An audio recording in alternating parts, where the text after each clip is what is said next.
मेरे प्यारे सभी विद्यार्थियों को सुप्रभातम। आज अपन नया चैप्टर स्टार्ट करने जा रहे हैं। 3 यूनिट अपनी हो चुकी हैं, 4th यूनिट है। इस समय भी एक ही चैप्टर है, चैप्टर नंबर 8 जो है उसका नाम है चुंबकत्व एवं चुंबकीय पदार्थों के गुण। तो देखो, चुंबक के बारे में अपन थोड़ा बहुत तो पिछले चैप्टर में पढ़ चुके हैं कि जो चुंबकीय गुण होता है, चुंबकीय क्षेत्र होता है, वो अपन पढ़ चुके। उससे आगे का अपने पास ये अपन बेसिक छोटी क्लासों में भी आप पढ़ चुके हो, तो इसी चैप्टर से अपन आगे बढ़ेंगे। और इस चैप्टर का जो हाफ पार्ट है, वो हाफ पार्ट फर्स्ट चैप्टर का जो पार्ट था वहां पे विद्युत से संबंधित था, यहाँ चुंबक से संबंधित है। बाकी उसी के सिमिलर लगभग चलेगा। ठीक है, क्लियर है? तो स्टार्ट करते हैं अपन फर्स्ट टॉपिक से, और अपना फर्स्ट टॉपिक है चुंबक मैग्नेट। देखो, इसमें थ्योरेटिकल पार्ट ज्यादा है, तो आप इसको ध्यान से सुने। ठीक है, थ्योरेटिकल पार्ट है तो इसमें आप ध्यान से सुने कि चुंबक क्या है। चुंबक है कि वह पदार्थ जो चुंबकीय पदार्थ जैसे कि लोहा है, कोबाल्ट है, निकल है, ये चुंबकीय पदार्थ की श्रेणी में आते हैं। इन पदार्थों को अपनी ओर आकर्षित करता है। उस पदार्थ को, उस युक्ति को क्या कहते हैं? चुंबक कहते हैं। तो बड़ी आसान परिभाषा हुई कि वह पदार्थ जो चुंबकीय पदार्थ जैसे लोहा, कोबाल्ट, निकल इत्यादि को अपनी तरफ आकर्षित करता है, उसे चुंबक कहते हैं। चुंबक जो होता है वो 2 प्रकार का होता है। एक होता है प्राकृतिक चुंबक और एक होता है कृत्रिम चुंबक। ठीक है, 2 प्रकार का चुंबक होगा हमारे पास, एक प्राकृतिक चुंबक और एक कृत्रिम चुंबक। सबसे पहले अपन बात करेंगे प्राकृतिक की। तो प्राकृतिक क्या है कि वह चुंबक जो प्रकृति में पाया जाता है, जिसको अपन बनाते नहीं है, जो ऑलरेडी अपने पास चट्टान है उनमें पाया जाएगा अपने पास में, वो प्राकृतिक चुंबक होगा। ठीक है, अगर इस प्राकृतिक चुंबक का कोई टुकड़ा आपने लिया और उसको आप स्वतंत्रता पूर्वक किसी रस्सी से लटका देते हैं, देन उस कंडीशन में यह उत्तर दक्षिण दिशा में ठहरता है या उत्तर दक्षिण दिशा में संरेखित होगा। ठीक है, इसलिए ये टाइप का आप कह सकते हो कि स्टोन एक पत्थर है, इसलिए इसको क्या कहा जाता है? दिक सूचक। दिक मीन्स दिशा, दिशा सूचक पत्थर भी इसे कहते हैं। ठीक है, तो प्राकृतिक चुंबक, ये प्राकृतिक चुंबक जो है वो मैग्नीशिया नाम के, जब पहले एक्सपेरिमेंट्स हो रहे थे जब, तो मैग्नीशिया नाम की एक जगह थी, वहां पर ये मिला, इसलिए इसको नाम दे दिया गया मैग्नेटाइट। मैग्नेटाइट नाम दिया इसको। और ये एक लोहा होता है जिसका फॉर्मूला होता है Fe3O4। याद रखना आपके पास में मैग्नेटाइट जो है, जो लोहा है वो Fe3O4 होता है और इसे मैग्नेटाइट कहा गया। जो प्राकृतिक चुंबक, इसकी कोई निश्चित आकृति नहीं होती, इसका निश्चित कोई आकार नहीं होता, अनियमित आकृति और अनियमित आकार के होते हैं। इसलिए इनमें जो चुंबकीय गुण होता है, या मैं कहूं कि इनका जो चुंबकत्व होता है, वो चुंबकत्व कैसा होता है? दुर्बल प्रकृति का होता है। कैसा होता है? दुर्बल प्रकृति का। ये तो गया प्राकृतिक। नेक्स्ट अपन चले कृत्रिम पर। कृत्रिम बनाया हुआ, किसके द्वारा? मानव द्वारा निर्मित। तो वे चुंबक जिन्हें कृत्रिम रूप से मानव द्वारा बनाया जाता है, उन्हें अपन क्या कहेंगे? कृत्रिम चुंबक। तो बात समझ में आई? कृत्रिम क्या होगा? जिनको अपन बनाएंगे, जो प्रकृति से नहीं मिलते हैं, अपन उनको बनाते हैं, वो क्या होंगे? कृत्रिम चुंबक होंगे। ठीक है, एक बार फिर से रिपीट करें कि वे चुंबक जिन्हें कृत्रिम रूप से मानव द्वारा निर्मित किया जाता है, बनाया जाता है, उन्हें कृत्रिम चुंबक कहते हैं। कैसे बना सकते हो? जैसे कोई आपके पास में बार मैग्नेट, जैसे कोई ये है छड़ है, इस छड़ को आप पृथ्वी में गाड़ कर रखें काफी समय तक, तो इसमें कुछ चुंबकत्व के गुण आ जाते हैं। ठीक है, प्राकृतिक की हेल्प से ही आए आपके पास में, या फिर किसी चुंबक के पास में अगर आप इस छड़ को रख दें तो इसमें चुंबकत्व के गुण आ जाते हैं। तो इस प्रकार से कृत्रिम चुंबक बनता है। ठीक है, इसकी एक निश्चित आकृति होगी, इसका निश्चित आकार होगा, इसलिए इनमें जो चुंबकीय गुण है उनका मान क्या होता है? प्रबल होता है। क्या होता है? प्रबल होता है। फॉर एग्जाम्पल, कृत्रिम चुंबक जैसे जितने भी अपन चुंबक देखते हैं, जैसे कि छड़ चुंबक जो अपनी लैब में अवेलेबल होता है, चुंबकीय सुई, कंपास और नाल चुंबक, वर्तीय चुंबक, ये सभी किस में आते हैं? कृत्रिम चुंबक में आते हैं। ठीक है, ये तो हुआ कृत्रिम। अभी कृत्रिम भी स्वयं दो प्रकार के होते हैं। एक होता है स्थायी चुंबक, क्या होता है? स्थायी चुंबक, और दूसरा होता है अस्थायी चुंबक। एक होता है स्थायी चुंबक और एक होता है अस्थायी चुंबक। क्लियर है? तो सबसे पहले अपन स्थायी चुंबक की बात करेंगे। देखो स्थायी चुंबक क्या होगा, नाम से पता चल रहा है स्थायी, इट मीन्स वे चुंबक जिनमें चुंबकत्व के गुण, किसके गुण? चुंबकत्व के, अर्थात चुंबकीय गुण अनिश्चित समय के लिए होते हैं, मतलब काफी अधिक समय या फिर कह सकते हो अनंत समय के लिए पाए जाते हैं। कितने समय के लिए? अनंत समय के लिए पाए जाते हैं, और उन गुणों को आप नष्ट भी नहीं कर सकते आसानी से। ऐसे चुंबक को क्या कहेंगे? स्थायी चुंबक कहेंगे। तो क्या बनता है कि वे चुंबक जिनमें चुंबकत्व के गुण या जिनमें चुंबकीय गुण अनिश्चित समय के लिए अर्थात अनंत समय के लिए होते हैं, और इनके चुंबकत्व को अर्थात चुंबकीय गुणों को आसानी से नष्ट नहीं किया जा सकता, उन चुंबकों को क्या कहेंगे? स्थायी चुंबक कहते हैं। जैसे कि उदाहरण की बात करूं मैं तो छड़ चुंबक, ठीक है, ये नाल चुंबक, इन सब में चुंबकत्व गुण अनंत समय तक होते हैं, इन्हें स्थायी चुंबक कहते हैं। बनाने के लिए किसका यूज करेंगे?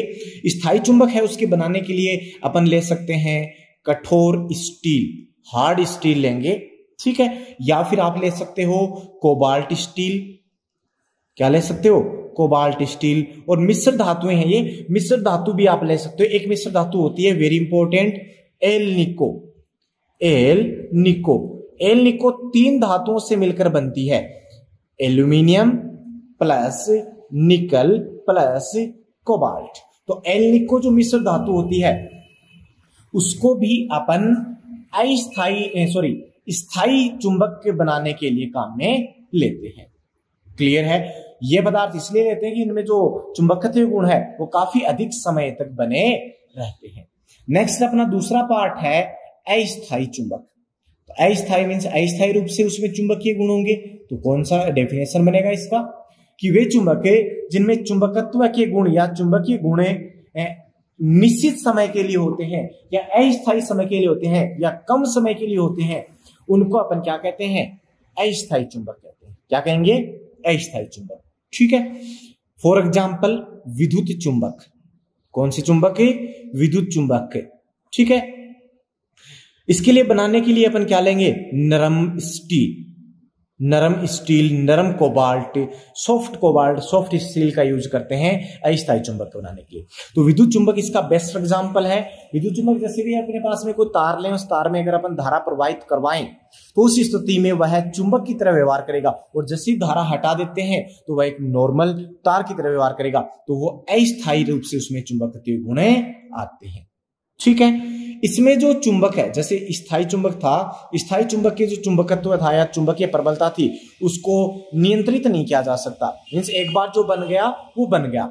लेकिन अस्थायी चुंबक है, इसकी जो प्रबलता होती है, चुंबकीय प्रबलता, उसको अपन नियंत्रित कर सकते हैं, उसको घटा भी सकते हैं और बढ़ा भी सकते हैं। क्लियर है? ये होता है अस्थायी चुंबक। इस अस्थायी चुंबक का यूज अपनी डेली लाइफ में बहुत होता है, जैसे कि विद्युत घंटी है, ठीक है, इलेक्ट्रिक मोटर है, इन सभी में, विद्युत मोटर, विद्युत जनित्र, इनमें अपन अस्थायी चुंबक का यूज करते हैं। क्लियर है? ये तो हो गए आपका थोड़ा इंट्रोडक्शन। चुंबक दो प्रकार की, प्राकृतिक और कृत्रिम। कृत्रिम भी दो प्रकार की, स्थायी और अस्थायी। तो प्राकृतिक का अपन तो यूज करते नहीं, कृत्रिम का यूज करेंगे जिसमें स्थायी और अस्थायी दोनों श्रेणियों को अपन यूज करते हैं। क्लियर है? ये तो हो गया आपका। अब नेक्स्ट चलते हैं अपन दंड चुंबक, या इसको कहते हैं छड़ चुंबक, बार मैग्नेट। ये क्या होती है? अपनी लैब में अपने को देखने को मिलेगी। इस प्रकार से एक बार होती है, एक छड़ होती है, ये जिसकी जो चौड़ाई है वो उसकी लंबाई की तुलना में बहुत ही कम होती है। यहां पर N लिखा हुआ होगा और यहां पे S लिखा होगा। तो इस प्रकार की जो चुंबक होती है उसको अपन छड़ चुंबक या दंड चुंबक कहते हैं। ठीक है। इसके ये जो ध्रुव हैं, ये ध्रुव कहेंगे, अभी अपन पढ़ेंगे, इन पर चुंबकीय प्रबलता का मान अधिकतम पाया जाता है, इसे कहते हैं छड़ चुंबक। ठीक है, अब इसकी कुछ प्रॉपर्टी आती हैं, इसके गुण आते हैं जो कि अपने को देखने आगे अपने हेल्प कर सकते हैं आगे स्टडी करने में। फर्स्ट जो प्रॉपर्टी है वो होती है आकर्षण प्रकृति। कौन सी प्रॉपर्टी होती है? आकर्षण प्रकृति। क्या होगी कि जो छड़ चुंबक है ये चुंबकीय पदार्थ की श्रेणी में, जैसे कि लोहा है, निकल है, कोबाल्ट है, ये सब है। तो इन चुंबकीय पदार्थ को अपनी तरफ क्या करता है? ये आकर्षित करता है। क्या करेगा? अपनी तरफ ही आकर्षित करेगा। ठीक है, अभी मैंने बताया कि जो प्रबलता है इसकी या आकर्षण करने की जो क्षमता है वो आकर्षण बल इस दंड चुंबक के जो सिरे हैं, ये वाला एक सिरा ये और एक सिरा ये, इन सिरों पर इसका मान अधिकतम पाया जाता है। कितना पाया जाता है? अधिकतम। और इसका जो मध्य बिंदु होता है ये, इस पर इसका मान न्यूनतम पाया जाता है। क्या पाया जाता है? न्यूनतम पाया जाता है। ठीक है, और जिन बिंदुओं पर ये चुंबक के दोनों सिरे हैं, एक सिरा ये और एक सिरा ये, इसमें भी यहां पे नहीं, यहां पे भी कोई एक पर्टिकुलर पॉइंट होता है जिस पर चुंबकत्व का मान जो है या चुंबकीय प्रबलता का मान जो है वो अधिकतम होता है। चुंबकीय प्रबलता का मान जो अधिकतम होता है उन बिंदुओं को अपन कहते हैं चुंबकीय ध्रुव। क्या कहते हैं भाई? चुंबकीय ध्रुव। तो उन बिंदुओं को चुंबकीय ध्रुव कहा जाएगा। तो एक प्रकृति तो इसकी होती है, एक गुण तो होता है इसमें आकर्षण प्रकृति पाई जाती है। ठीक है, नेक्स्ट दूसरा गुण क्या होता है इसका? दूसरा गुण होता है दिशा निर्देशन का गुण। दिशा निर्देशन का गुण, अगर आपके पास में बार मैग्नेट है, ठीक है, और उस बार मैग्नेट को आप स्वतंत्रता पूर्वक किसी धागे से आप लटका देते हैं, तो जैसे मैं भौगोलिक यहां पे बना रहा हूं, ये जैसे नॉर्थ है, साउथ है, ये ईस्ट और ये वेस्ट। ठीक है, ये वेस्ट और ये ईस्ट। ठीक है, अगर ये जो छड़ चुंबक है इसको स्वतंत्र पूर्वक लटकाएं तो यह भौगोलिक उत्तर दक्षिण दिशा में ठहरता है।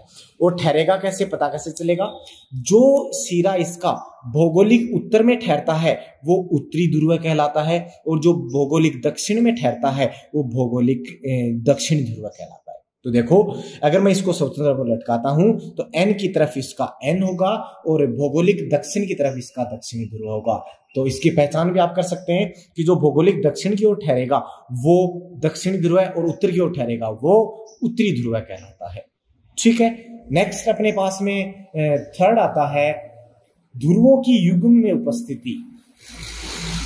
ध्रुवों की युग्म में उपस्थिति, यहां पे आपने फर्स्ट चैप्टर में पढ़ा था, उसमें आवेश जो है वो आवेश अकेला भी एग्जिस्ट करता था, लेकिन यहाँ पे जो ध्रुव है इसके, ये जो आपके पास बार मैग्नेट है, ये जो छड़ चुंबक है, इसका N और ये S, ये हमेशा युग्म में रहते हैं। अर्थात अगर मैं इसको यहां से तोड़ूं और तोड़कर एक ध्रुव को प्राप्त करना चाहूं तो तोड़ने के पश्चात जो टुकड़े बनेंगे उनमें भी दो ध्रुव ही क्या हो जाते हैं? उत्पन्न हो जाते हैं। तो कभी भी एकल ध्रुव का या विलगित चुंबकीय ध्रुव का अस्तित्व संभव नहीं होता। ठीक है, इस बात का आप ध्यान रखेंगे हमेशा कि चुंबकीय ध्रुव जो है वो हमेशा युग्म में पाए जाते हैं। क्लियर है? नेक्स्ट है सहजातीय ध्रुव। सहजातीय मतलब समान प्रकृति के ध्रुव। तो समान प्रकृति के जो ध्रुव हैं जैसे कि N N या S S, इनके मध्य प्रतिकर्षण बल पाया जाएगा। कैसा बल लगेगा? प्रतिकर्षण बल। और यदि कैसे हैं? विपरीत प्रकृति के। कैसे हैं? विपरीत प्रकृति के, जैसे S N या फिर N S, तो इनके मध्य कैसा बल लगेगा? आकर्षण बल लगेगा। कैसा बल लगेगा? आकर्षण बल लगेगा। तो आपके पास में एक पॉइंट ये भी हो गया कि सहजातीय ध्रुवों में प्रतिकर्षण और विजातीय ध्रुवों में आकर्षण बल लगता है। ठीक है, एक ये। नेक्स्ट अपने पास है ध्रुव प्रबलता समान। ध्रुव प्रबलता समान होती है, ठीक है, किसी एक की। तो देखो, पहले तो ये बताएंगे ध्रुव प्रबलता क्या होती है। जैसे आपके पास में ये छड़ चुंबक था और इस छड़ चुंबक का ये N सिरा और ये S सिरा, तो इस चुंबकीय ध्रुव द्वारा, ये चुंबकीय ध्रुव है, इसके द्वारा किसी चुंबकीय पदार्थ, लोहा, कोबाल्ट, निकल, उसको आकर्षित करने की क्षमता, मतलब कितना ज्यादा यह आकर्षित करता है, ठीक है, वो उसकी जो क्षमता है, उसी क्षमता को अपन क्या कहे हैं, ध्रुव प्रबलता कहते हैं। और इस ध्रुव प्रबलता को m से डिनोट करते हैं और इसका मात्रक होता है एम्पियर इंटू मीटर, ठीक है, ये अपन आगे पढ़ेंगे अभी। तो एक जो छड़ चुंबक है, इसके दोनों ध्रुवों की ध्रुव प्रबलता सदैव क्या होती है, समान होती है, सदैव क्या होती है, समान। अब यदि इस छड़ चुंबक को, यदि मेरे पास ये छड़ चुंबक है, ये n है, ये s है, और ये इसकी एक्सिस है, तो यदि मैं इसकी अक्ष के लंबवत, इसकी अक्ष ये हो गई, इसके लंबवत क्या होगा, ये दो समान भागों में विभाजित करूं, एक भागे ये और एक भागे ये, तो नए ध्रुव बनेंगे n और s, n और s। तो इस स्थिति में जो नए ध्रुव बने, नए जो भाग बने, उसके प्रत्येक ध्रुव की प्रबलता समान होगी। यदि इसकी ध्रुव प्रबलता m थी तो इसकी भी क्या होगी, m, और इसकी भी क्या होगी, m होगी। क्लियर है। दूसरा, यदि मैं इसको अक्ष के अनुदिश विभाजित कर दूं, ये मेरे पास n था, ये s, मैं इसको ऐसे काट दूं, इस अक्ष के अनुदिश बीच में से काट दूं, तो कैसे टुकड़े प्राप्त होंगे, तो दो समान भागों में काटने पर उनकी लंबाई तो समान रहेगी, लेकिन देखो मोटाई क्या हो गई, आधी हो गई, ऐसे हो जाता है, ठीक है। तो ये नए ध्रुव बनेंगे ns, ns। इस स्थिति में जो भाग बने, उस भाग की जो ध्रुव प्रबलता, यदि इसकी ध्रुव प्रबलता कितनी थी, m, तो इस स्थिति में जो ध्रुव प्रबलता है वो पहले की तुलना में आधी हो जाती है, मीन्स m/2, और इसकी भी कितनी हो जाएगी, m/2। तो ये एक पॉइंट आपको याद रखना है, ठीक है। यदि अक्ष के लंबवत अपन काटते हैं तब तो ध्रुव प्रबलता क्या रहेगी, समान, और यदि अक्ष के अनुदिश अपन काटते हैं तो ध्रुव प्रबलता क्या रहेगी, आधी हो जाती है पहले की तुलना में, ठीक है। नेक्स्ट ये कि चुंबक, आपके पास एक चुंबक का टुकड़ा है, ठीक है, और एक लोहे का, पता नहीं कौन सा चुंबक है और कौन सा लोहा है, इन दोनों में विभेद करना है, अपने को अंतर करना है। तो उसके लिए सबसे जो महत्वपूर्ण, जो विश्वसनीय परीक्षण है वो प्रतिकर्षण का है। कैसे, जैसे ये दो टुकड़े हैं आपके पास, पता नहीं ये लोहा है या ये लोहा है, या फिर ये चुंबक है या ये चुंबक है। एक आपके पास चुंबक है, जैसे मेरे पास ये चुंबक है, अब इस चुंबक को मैं यदि दोनों के पास लेकर जाता हूं तो दोनों आकर्षित होते हैं, तो वो चुंबक भी हो सकता है और लोहा भी, क्योंकि लोहे को भी छड़ चुंबक आकर्षित करती है और उसको भी आकर्षित करती है। तो दोनों स्थितियों में क्या है, ये दोनों स्थितियों में ये चुंबक भी हो सकते हैं, लोहा भी हो सकते हैं। फिर मैंने इस छड़ चुंबक का सिरा चेंज किया, ध्रुव चेंज किया, फिर मैं इसके पास लेकर गया। अगर इस स्थिति में एक आकर्षित हो रहा है और एक प्रतिकर्षित हो रहा है, तो जो दोनों स्थितियों में आकर्षित हो रहा है वह तो क्या होगा, लोहा, और जो एक स्थिति में आकर्षित और पोल बदलने पर, ध्रुव बदलने पर वो कैसा हो रहा है, प्रतिकर्षित। इसका मतलब उनमें विपरीत ध्रुवों में, देखो विपरीत प्रकृति के में क्या हो रहा है, आकर्षण, और समान प्रकृति में क्या हो रहा है, प्रतिकर्षण। तो अगर मैंने उसको चेंज किया, चेंज करने पर यदि दोनों समान प्रकृति के ध्रुव हो गए तो उनमें प्रतिकर्षण हुआ, और प्रतिकर्षण तभी हो सकता है जब वो क्या होगी, चुंबक होगी। तो लोहे के टुकड़े और चुंबक में विभेदन करने की सबसे विश्वसनीय विधि क्या है, प्रतिकर्षण, क्योंकि आकर्षण से तो दोनों क्या हो सकते थे, लोहे हो सकते थे या चुंबक हो सकते थे, ठीक है। नेक्स्ट जो है वो है चुंबकीय प्रेरण। क्या है, चुंबकीय प्रेरण। ये प्रेरण अपने पास नाम पहले भी आ चुका है। प्रेरण क्या होता है कि बिना स्पर्श करवाए यदि एक के पास कोई दूसरी वस्तु, एक के पास कोई दूसरा आपके पास पदार्थ रखकर उसमें भी वो गुण अपन उत्पन्न करवा दें तो वो प्रेरण होता है। यहां पे क्या होगा कि यदि कोई छड़ चुंबक थी, ये छड़ चुंबक है, और इस छड़ चुंबक के पास में कोई चुंबकीय पदार्थ, जैसे ये चुंबकीय पदार्थ है, इसको मैं काफी समय तक इसके पास रख दूं, नजदीक रखा, मैंने केवल यहां पे इसको स्पर्श नहीं करवाया, केवल इसके पास रखा है, तो कुछ समय पश्चात प्रेरण द्वारा इस पदार्थ में चुंबकत्व उत्पन्न हो जाता है, चुंबकीय गुण उत्पन्न हो जाते हैं, और इसी घटना को क्या कहते हैं, चुंबकीय प्रेरण कहते हैं। क्या कहते हैं, चुंबकीय प्रेरण। और इस छड़ चुंबक की सिरे की तरफ जो इस पदार्थ का सिरा होता है उसमें विपरीत प्रकृति के गुण आते हैं। जैसे ये S है तो इसमें कैसे आएंगे, ये मैं इसके पास लेकर गया, इसमें N के जैसे गुण आएंगे। ठीक है, ये चुंबकीय प्रेरण होता है।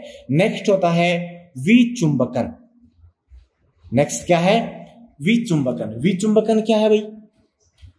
विचुंबकन मतलब उसमें चुंबकत्व गुण खत्म हो जाना, समाप्त हो जाना। तो यदि अपन दंड चुंबक को गर्म करें या बार बार किसी हथौड़े से पीटे या उसको फेंकें, ठीक है, या उसको कई अधिक समय तक उसको जमीन में गाड़ के रखें, तो इन सभी स्थितियों में उसके चुंबकत्व के गुण खत्म हो जाते हैं, अर्थात उस छड़ चुंबक को विचुंबकित किया जा सकता है।